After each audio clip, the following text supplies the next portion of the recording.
Menatap Nay sejak masuk ke dalam kamar, sampai gadis itu berdiri di depan cermin dengan tingkah menggemaskannya membuat Araf tak bisa lagi untuk tetap tenang di kasur. Dia menghampiri Nay dan... Cup! Saat Nay balik badan, Araf segera mendaratkan bibirnya tepat di atas bibir Nay. Rasa rindu dan juga sesuatu yang bergejolak di dalam sana membuatnya tak bisa untuk tak langsung nyosor. Dan untungnya tak ada penolakan walau bisa dia rasakan tubuh Nay yang mendadak menegang setelah bibir mereka bertemu. Karena Nay hanya diam saja, Araf yang tadinya hanya menempelkan bibirnya pada bibir Nay, mulai melumat bibir gadis itu yang benar-benar telah membuatnya candu. Sementara Nay tetap membuka mata lebar-lebar karena masih syok. Tak menyangka bayangan Araf bisa senyata ini. Ini aku lagi mimpi ya? Atau emang bayangannya yang senyata ini sampai bisa cium-cium? Batin Nay yang masih bertanya-tanya, belum sadar dengan kelemotannya. Bahkan saat Araf melumat bibirnya, dan lidah lelaki itu yang turut menyapu bibir Nay, Nay hanya mengerjap-ngerjap bingung. Bayangannya si kodok saraf emang canggih ya, dikira bibir gue es krim apa? Protes Nay dalam hati. Tapi tetap senang juga karena memang kadang dia sering berpikir untuk kembali berciuman lagi dengan Araf. Balas Nay, ucap Araf dengan nafas yang berat. Mendengar suara lelaki itu, kesadaran Nay langsung kembali. Oh my god, ini beneran Pak Araf, bukan cuma bayangan atau mimpi. Jerit Nay dalam hati dengan mata melotot tajam, dan tangan yang cepat-cepat mendorong tubuh lelaki itu agar menjauh darinya. Bapak ngapain? Teriak Nay kaget sekaligus malu. Araf balas menatap Nay biasa saja, seolah tak merasa bersalah atas tindakannya yang main nyosor begitu saja. Saya khawatir kamu kenapa-napa, makanya saya datang ke sini. Jawab Araf lempeng sekali. Kan udah aku bilang jangan datang ke sini. Nay menjepit bibirnya. Kenapa datangnya nggak bilang-bilang? Dan terus tadi gara-gara bapak aku... Kamu kenapa? Tanya Araf sambil menaikkan sebelah alisnya. Nay mendengus kesal. Astaga, dia ingin jejeritan sambil kegulingan rasanya ketika menyadari kalau Araf melihatnya ganti baju tadi. Dasar si kodok sarap gelo, umpat Nay dalam hati. Oh my god, berarti dia tadi lihat dong aku gak pakai apa-apa. Ya Allah, maafin Nay karena gagal jaga diri sampai ada laki-laki asing ngelihat aurat Nay. Batin Nay galau. Tapi dia kan bukan laki-laki asing Nay. Dia itu laki kamu, suaminya kamu. Jadi harusnya yang barusan itu gak kehitung dosa. Otak Nay mulai mengingatkan soal statusnya dan Araf. Tapi tetap aja malu. Masa pembukaan di depan cowok? Batin Nay yang masih tak tenang. Saya sudah lihat semuanya, ucap Araf yang sengaja menggoda. Mendengar itu, Nay makin malu dan mengusir Araf. Bapak pergi deh, keluar dari kamar saya, teriak Nay sambil menarik sebelah tangan Araf untuk menyeret lelaki itu keluar dari kamarnya. Kenapa sih? Saya ini kan suami kamu gak takut durhaka usir-usir saya begini? Tanya Araf yang masih berdiri tegap di tempatnya. Tubuh Nay yang kurus dan kecil itu memang tak sebanding jika harus menyeret tubuh Araf yang tinggi kekar. Enggak, biarin aja jadi istri durhaka kalau suaminya juga durhaka modelan bapak. Saya durhaka apa? Udah gak usah banyak nanya, mending bapak keluar sekarang. Kalau saya gak mau, nanti saya bakal teriak dan bilang... Nay langsung terdiam saat dalam sekali tarik, Araf langsung membuat tubuhnya oleng dan jatuh ke dalam pelukan lelaki itu. Araf bahkan memeluk sangat erat. Saya kangen sama kamu, ucap Araf sambil mengecup kepala Nay. Dak dikduk, jantung Nay langsung berdegup kencang. Cuma mendengar Araf bilang kangen saja hatinya sudah blingsatan, ketar-ketir tak karuan. Tapi tiba-tiba saja Nay teringat ucapan Yoga yang mengatakan kalau Araf cinta kepada Cika. Bahkan lelaki itu menolak perjodohan karena masih belum bisa move on dari sang mantan. Nay langsung melepas paksa pelukan Araf. Bapak gak usah modus deh, ucap Nay ketus. Saya gak modus, saya beneran kangen sama kamu. Terus sama Cika kan juga. Dek. Araf langsung terdiam mendengar pertanyaan Nay yang satu ini. Kenapa kamu tiba-tiba nanyain soal itu? Araf balik bertanya. Tinggal jawab aja Pak, kangen atau enggak. Saya kan udah bilang kalau dia itu mantan saya. Hubungan kami udah berakhir jauh sebelum saya mengenal kamu. Tapi perasaannya Bapak ke dia yang belum berakhir. Batin Nay menjawab. Emang apa salahnya kalau kangen sama mantan? Tanya Nay yang makin kesal karena Araf sejak tadi tak mau menjawab. Apa susahnya sih jawab tidak? Apa jangan-jangan Araf memang masih kangen dengan mantannya itu? Kenapa? Kamu masih kangen yoga? Araf mengepalkan tangannya saat dia berpikir yang sebaliknya. Nggak usah ngalihin topik deh, Pak. Aku kan tanyanya Bapak masih kangen Cika atau enggak? Tinggal jawab aja iya atau enggak. Kok malah Bapak jadi nuduh-nuduh aku sih?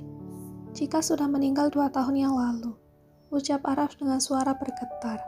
Antara sedih dan juga entahlah. Berita dari Yoga kalau kekasihnya itu masih hidup membuat Araf tak bisa berpikir jernih saat memikirkan soal Cika. Kalau misalnya dia masih hidup gimana? Tanya Nay lantang. Sontak Araf menatap Nay lekat-lekat. Bingung harus menjawab apa jika kebenarannya memang seperti itu. Selain itu, dia pikir Nay juga tidak akan membahas perihal Cika. Mengingat kemarin hubungan mereka sudah membaik setelah makan siang bersama ditambah jalan-jalan saat malam harinya. Misal Cika masih hidup, apa Pak Araf bakal balikan sama dia? Tanya Nay sekali lagi. Araf masih diam menanggapi pertanyaan Nay yang sudah naik tingkatan. Kamu beneran cemburu? Apa karena itu kamu pulang ke rumah ayah dan ibu untuk menghindari saya? Tanya Araf yang mencoba mengalihkan pembicaraan. Berharap kalau Nay akan meresponnya seperti kemarin. Tapi sayangnya Nay malah mengulang pertanyaan yang sama, dengan nada yang lebih tegas. Apa Pak Araf nikahin aku karena selain gak mau dijodohin sama Kereta juga karena masih nunggu Cika, mantan bapak itu? Tanya Nay dengan suara yang terdengar serak karena berusaha menahan diri agar tidak menangis. Kalau benar begitu, artinya...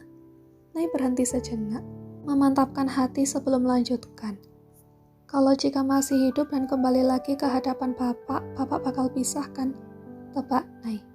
Araf menatap Nay kaget, tapi dia tak bisa menyangkal ucapan Nay, karena niat awal dirinya menikahi Nay memang seperti itu.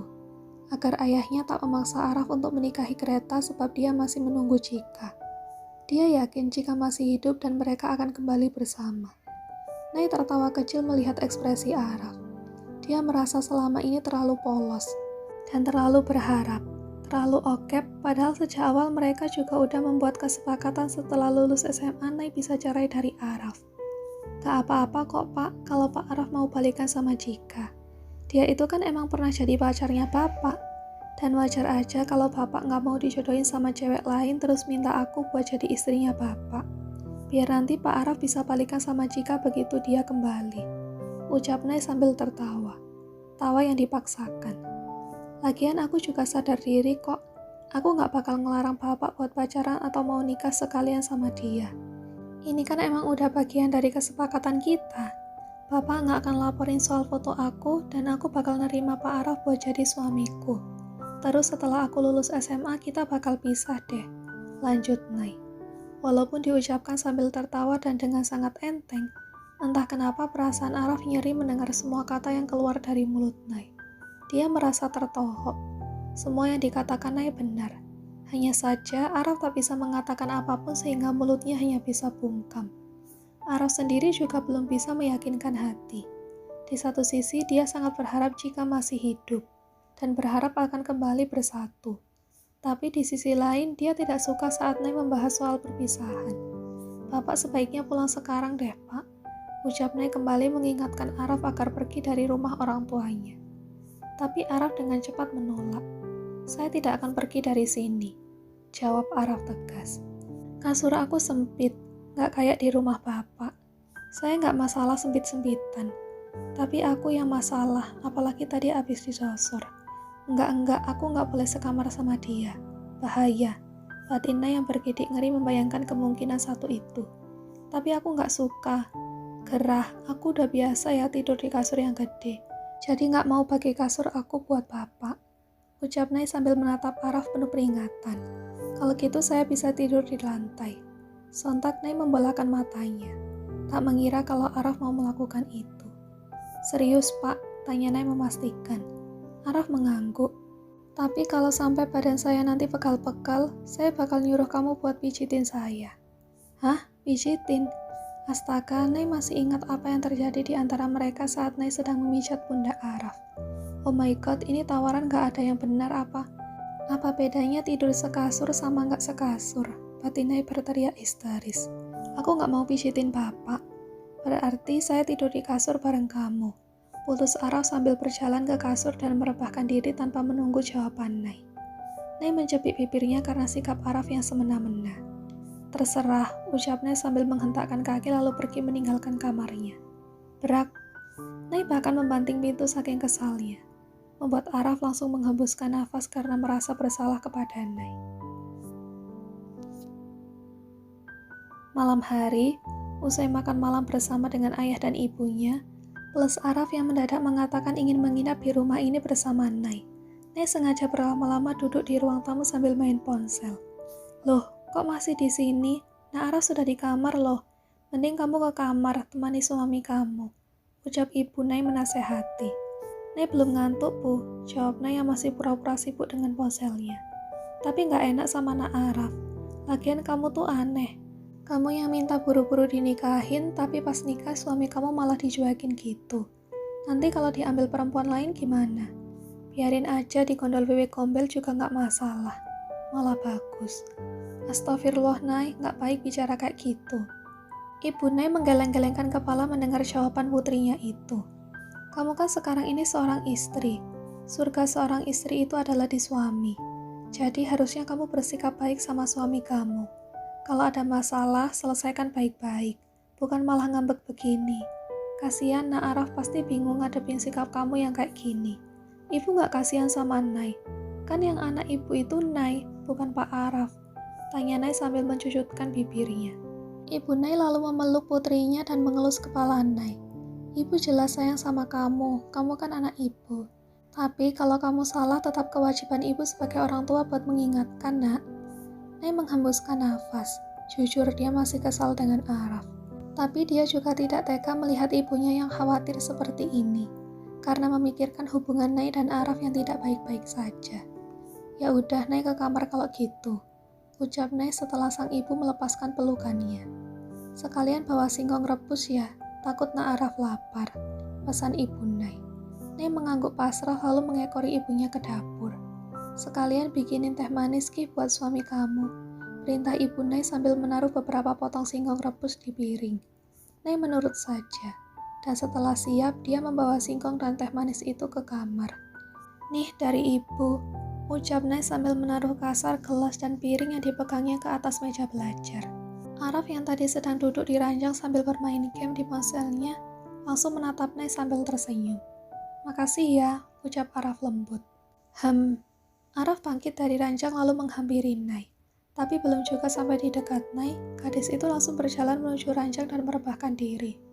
Aku ngantuk, mau tidur. Kalau bapak udah selesai makannya, piring sama gelasnya taruh di situ aja. Misal males bawa ke dapur. Tapi ingat, makannya jangan berantakan. Nanti kamar aku jadi banyak semut. Ucap Nay setelah itu dia menaruh guling di tengah-tengah kasur sebagai pembatas. Lalu memejamkan mata dan memiringkan badannya. Sengaja membungkungi Araf. Nay kira Araf akan memaksanya untuk pulang ke rumah lelaki itu. Tapi siapa sangka, Araf malah melakukan hal sebaliknya. Lelaki itu malah mengatakan kalau dia akan menginap di rumah orang tua Nay selama seminggu. Nay sempat melayangkan protes kepada Araf begitu mereka ada di kamar. Dia menyuruh Araf untuk pulang ke rumahnya. Kamu mau pulang? Tanya Araf. Enggak, aku tetap di sini, bapak yang pulang, tegas Nay. Araf menggedikkan bahu dengan santai. Kalau begitu saya juga tinggal di sini. Suami istri itu gak baik hidup terpisah. Tapi bentar lagi kita juga bakalan pisah. Araf mengembuskan nafasnya yang terasa berat. Jujur, dia tak pernah suka jika Nay membahas soal perpisahan. Ya udah, sebelum hari itu tiba, kita banyakin waktu buat sama-sama, jawab Araf sambil tersenyum lebar. Alasan dia memilih menginap di sini pun juga biar Nay tak bisa menghindarinya. Kalau dia menyuruh Nay pulang ke rumahnya, mungkin Nay bakal mengurung diri seharian di kamar gadis itu, dan hanya keluar jika ingin pergi ke sekolah saja. Tapi badanku pegel kalau harus tidur sekasur sama bapak. Terus kamu mau nyuruh saya tidur di lantai? Iya, bapak tidur di lantai aja deh kalau emang mau nginep di sini seminggu, daripada bikin aku jadi gadis jompo. Araf tertawa mendengar ucapan Nay yang sangat lebay itu. Mau saya pijitin biar badan kamu gak pegal-pegal lagi? Tanya Araf sambil menaikkan sebelah alisnya. Nay melotot tajam kepada lelaki itu. Banyak sekali modusnya. Bapak jangan macam-macam ya, nanti aku laporin Pak RT pelecehan. Ancam Nay sambil mengarahkan jari telunjuknya tepat di depan wajah Araf. Bagian mana yang pelecehannya? Kita udah nikah. Dan saya cuma nawarin pijit aja, bukan pijit plus-plus. Jawab Araf yang sengaja menggoda Nay. Ih, bapak tuh ngomongnya jorok banget sih. Teriak Nay sambil memukul-mukul lengan Araf. Tuk, Araf menyentil kening Nay. Bukan saya yang ngomong jorok, tapi pikiran kamu yang jorok, tegur Araf. Nay mengusap keningnya sambil mencepikkan bibir. Apa yang dikatakan Araf memang ada benarnya juga. Tapi tetap saja Araf yang salah karena menawarkan hal yang sembarangan. Pokoknya papa harus bayar uang sewa ya, karena udah numpang tidur di kamar aku. Ucap Nay mengalihkan pembicaraan sekaligus mengalihkan dirinya dari rasa malu. Araf menautkan kedua alisnya saat mendengar ucapan Nay. Ini tuh bagian dari kompensasi karena papa udah aku izinin tidur di sini. Lanjut Nay dengan terbata-bata. Tapi saya boleh tidur di kasur kan? Tanya Araf. Di lantai aja. Araf melongo. Nanti saya bilangin ibu dan ayah kalau kamu ngelakuin pungutan Li. Iya bapak tidur di kasur. Potong Nay cepat. Ih dasar kodok sarap tukang ngadu. Gak malu apa sama umur dan badan. Nay ngedumel sambil mendelik tajam kepada lelaki itu. Araf hanya mengulum senyum melihat Nay yang panik plus marah-marah. Setidaknya begini lebih baik daripada Nay yang terus menghindari dan mengabaikannya. Terus berapa harga sewanya? Tanya Araf santai. Nay tak langsung menjawab. Kepalanya mendongak dan jari-jarinya bergerak-gerak. Selagi mulutnya komat kamit menghitung berapa nominal yang harus dia minta kepada Araf. Agar lelaki itu batal untuk menginap di rumah orang tuanya dan tidur di kamarnya. Sementara Araf tertawa melihat tingkah Nay menggemaskan. 10 juta per hari, seru Nay. Araf terbatu saat mendengar ucapan Nay. Kamu mau nyuruh saya bayar uang sewa atau mau memerah saya, Nay? Mana ada kamar sekecil ini biaya sewanya sampai jutaan begitu? Protes Araf. Ya kalau bapak keberatan, mending Pak Araf balik deh ke rumahnya bapak. Kan aku nggak maksa juga buat bapak nginep di sini. Saut Nay dengan santainya. Araf tersenyum samar. Sekarang dia tahu kalau ini hanya akal-akalan Nay saja untuk mengusir dirinya. Oke, saya terima, ucap Araf yang langsung membuat Nay melongo. Serius pak? Tanya Nay kaget. Bagaimana bisa Araf main terima-terima saja? Mana nginepnya seminggu pula. Iya, saya serius, jawab Araf mantap. Lalu lelaki itu melangkah maju sambil menatap lurus mata Nay. Membuat Nay seketika panik dan mundur beberapa langkah sampai akhirnya... Bruk, Nay langsung jatuh terduduk di tepi ranjang. Pak, bapak mau ngapain? Cicit Nay yang panik karena Araf makin mendekat. Bahkan lelaki itu sudah mencodongkan tubuhnya sehingga membuat wajah mereka makin dekat. Bukannya dengan bayaran semahal itu harus ada pelayanan lebih selain cuma boleh menginap? Tanya Araf. Pelayanan lebih? Maksudnya? Nay makin gugup dibuatnya. Araf lalu menjauhkan wajahnya dan menegapkan tubuhnya, membuat Nay bisa bernafas lega. Jantungnya bisa ambyar kalau terlalu lama berada di jarak sedekat itu dengan Araf. Tapi kelegaannya cuma berlangsung sesaat. Mata Nay langsung melotot saat melihat tangan Araf bergerak membuka satu persatu kancing kemeja yang lelaki itu kenakan. Gelek. Nay menelan ludah susah payah saat matanya menatap pahatan maha indah di depan matanya. Matanya bahkan sampai tak berkedip. Kenapa? Kamu suka lihat tubuh saya? Tanya Araf yang sontak menyadarkan Nay dari keterkejutan sekaligus kekaguman. Buru-buru Nay menutup matanya dengan tangan. Tapi sesekali dia menggeser jarinya untuk mengintip bentuk tubuh Araf yang kotak-kotak itu. Mubazir kalau tidak dilihat. Bapak ngapain buka baju segala? Tanya Nay panik saat Araf melepaskan kemeja yang dipakainya dan melemparkan ke kasur, tepat di sebelah Nay. Saya mau mendapatkan pelayanan kamar. Memang apa lagi? Bisa kan layani saya sekarang, ucap Araf. Kali ini sambil melepaskan gespernya. Membuat Nay makin panik.